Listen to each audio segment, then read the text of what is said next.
Okay, Assalamualaikum warahmatullahi wabarakatuh. Anak-anak tahun 6 semua, apa khabar semua? Sihat-sihat belaka, insya-Allah. Insya-Allah semua sihat belaka. Okey. Buat pengetahuan semua, memandangkan kita dah dekat dengan raya Korban ni. Bila raya Korban? 30 Julai ni kan? Kalau tak silap 30 Julai ni raya haji. Raya hari yang pertama. Okey, jadi dah tak lama dah bulan ni, bulan Julai ni. Jadi hari ni kita nak masuk tajuk fiqh kita, iaitu Al-Adhiyah. Al-Adhiyah ataupun bahasa Melayu kita panggil korban. Okey, tengok tu orang tengah sembelih tu. Biasa dah kita tengok orang tengah sembelih kan. Okey. Pertamanya, Ustaz nak bawakan satu surah yang kita dah biasa baca surah ni. Surah ni tak banyak pun ayat dia, 3 je. Surah Al-Kautsar. Inna a'tainakal kautsar fasalli li rabbika wanhar inna syani'aka huwal abtar. Okey, kita tengok ayat yang kedua, fasalli li rabbika wanhar. Fasalli li rabbika wanhar ni apa maksud dia? Maka dirikanlah solat kerana Tuhanmu. Selalu je karana Indon. Okey, maka dirikanlah solat kerana Tuhanmu dan berkorbanlah. Jadi Allah mengarahkan kita untuk berkorban. Okey, tapi kita nak berkorban, Allah dah suruh kita berkorban, tapi macam mana kita nak berkorban? Apa tu korban? Kita pun tak tahu, tengok orang sembelih lembu je, betul tak? Okey, untuk kali ni Ustaz nak ceritalah maksud ataupun takrif dia. Yang ni kalau awak tengok dalam buku teks, awak boleh highlight apa yang Ustaz bagi tahu ni ya. Okey, maksud atau takrif korban ni, yang pertama menyembelih haiwan ternakan tertentu. Markah pertama je, markah. Okey, menyembelih haiwan ternakan tertentu. Sebab apa Ustaz bold tu? Sebab apa Ustaz hitam gelapkan haiwan tertentu, haiwan ternakan tu? Sebab nanti Ustaz cerita pula haiwan ternakan ni apa benda yang tertentu tu. Boleh ke kita sembelih kucing, ayam, boleh ke? Okey, menyembelih haiwan ternakan tertentu pada hari-hari tertentu. Tengok Ustaz dah hitam gelapkan hari-hari tu, maksudnya hari apa hari tertentu tu? Nanti Ustaz cerita. Dan seterusnya kerana beribadah kepada Allah Ta'ala. Okey, kalau jawab exam, awak kena ada 3 item ni. Menyembelih haiwan ternakan tertentu pada hari-hari tertentu kerana beribadah kepada Allah Ta'ala. Jadi lengkap takrif ataupun maksud untuk korban. Okey, kita nak tahu dulu haiwan ternakan tertentu ni apa? Okey, yang pertama, haiwan ternakan tertentu, bolehkah kita nak sembelih ayam waktu korban? Kalau Ustaz bagi contoh tadi, kucing kalau tak boleh, dia memang haram dah untuk kita makan. Arnab boleh ke? Arnab ni kita boleh makan dia, tapi boleh ke nak sembelih arnab waktu korban? Boleh ke nak sembelih lembu?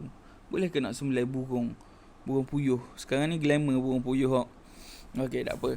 Okey, haiwan ternakan ni, yang pertama kita tengok siapa dia. Okey, yang pertama, tu baik comel je muka dia. Kambing yang pertama. Yang kedua, biri-biri. Yang ketiga ia besar sikit. Kambing yang biri-biri ni yang macam segeng, dia sekawang. Kambing, biri-biri. Yang ketiga besar sikit, lembu. Dan yang keempat dia gang dengan lembu. Apa benda? Kerbau.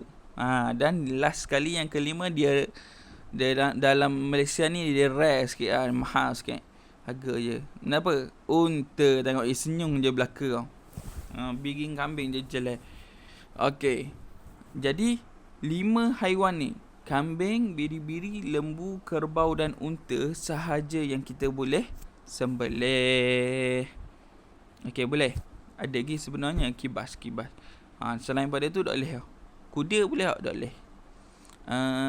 Kucing tak mau. Siang ke kucing.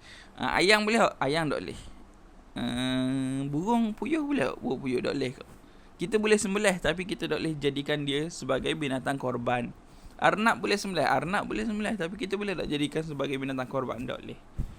Okey, jadi yang boleh jadi binatang korban yang ni. Ingat kambing, biri-biri, lembu, kerbau, unta. Okey, seterusnya kita nak tahu hari-hari tadi. Hari-hari tertentu tu hari apa je yang boleh? Boleh ke kalau esok kita nak korban?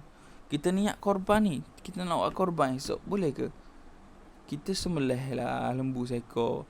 Jadi dia jadi sembelih sahaja, dia tak jadi korban. Sebab apa? Dia kena hari-hari tertentu je. Hari apa? Yang pertama hari raya haji, hari raya haji. Yang kedua hari tasyrik. Okey, hari raya haji ni bila? Yang Ustaz kata tadi, akhir Julai ni tau. Sebenarnya kalau bulan Hijriyah, dia 10 Zulhijjah. Zulhijjah 10 Zulhijjah. Kalau tasyrik ni bila pula? Tasyrik ni 11, 12, 13. Maksudnya 4 hari tu. 10, 11, 12, 13. Boleh buat korban. Adakah kita kena buat setiap hari 4 hari tu? Tak. Kita buat salah satu je. Boleh. Kita buat salah sehari pun boleh. Nak buat 4 hari pun ikut suka lah. Tapi boleh nak buat sehari pun boleh. Maksudnya seekor pun boleh. Okey. Okay, jadi kita nak tahu hukum korban. Hukum buat korban ni, kita perlu buat korban ni, hukum dia apa? Maksudnya kita kena wajib ke, sunat ke, haram ke, makruh ke? Hukumnya apa? Hukum kita buat korban. Okey, hukum dia adalah sunat muakkadah. Okey, sunat muakkadah ni Ustaz terangkanlah. Sunat muakkadah ni maksudnya sunat pula dah. Sunat yang sangat-sangat dituntut oleh Islam kepada orang-orang Islam lah, orang-orang Islam yang balik, berakal, berkemampuan. Okey, ini sunat muakkadah, sunat yang sangat-sangat dituntut. Jadi rugilah kalau orang dok buat korban yang bila dah cukup biti, dah besar, dah awak semua lagi besar, maka berkorbanlah. Okey, boleh. Sunat muakkadah sangat-sangat dituntut. Tapi dia ada satu hukum lagi. Hukum apa? Hukum segi adalah wajib sekiranya nazar. Ingat, kalau awak nazar lah apa-apa pun, kalau sebelum ni kita belajar pasal umrah kan. Hukum umrah dia wajib kalau nazar. Haji pun wajib sekali seumur hidup kecuali nazar, kena tambah lagi. Kalau awak nazar, contoh awak kata kalau 6A awak nak buat korban. Awak kata taklah masa SPM lagi awak kata kalau dapat straight A SPM awak nak korban lembu seekor. Jadi awak wajib lah. Sebab awak dah nazar dah. Awak dah nazar ni janji dengan Allah kan. Awak pun sendiri tahu. Okey, insya-Allah rasanya sampai situ je untuk hari ni. Okey, kita tengok balik slide-slide sebelum tadi. Apa yang kita dah belajar? Yang pertama ta'rif. Ingat ta'rif maksud maksud korban. Okey, maksud korban apa tadi? Menyembelih haiwan ternakan tertentu pada hari-hari tertentu kerana beribadah kepada Allah Ta'ala. Haiwan ternakan ada berapa tadi? 5. Yang pertama cembeng, biri-biri, lembu, kerbau dan unta. Okey, hari-hari bila? Raya Haji dan Tasyrik. Raya Haji berapa bulan? 5 Disember salah. 3 Julai salah. Okey, berapa bulan? 10 Zulhijjah. Hari Tasyrik 11, 12, 13 Zulhijjah. Okey, hukum dia sunat muakkadah. Ingat, sunat muakkadah, sunat yang sangat dituntut ataupun dia wajib sekiranya nazar. Okey, insya-Allah sampai situ je untuk fiqh kali ni. Kita akan sambung lagi ke kelas terusnya. Assalamualaikum warahmatullahi wabarakatuh.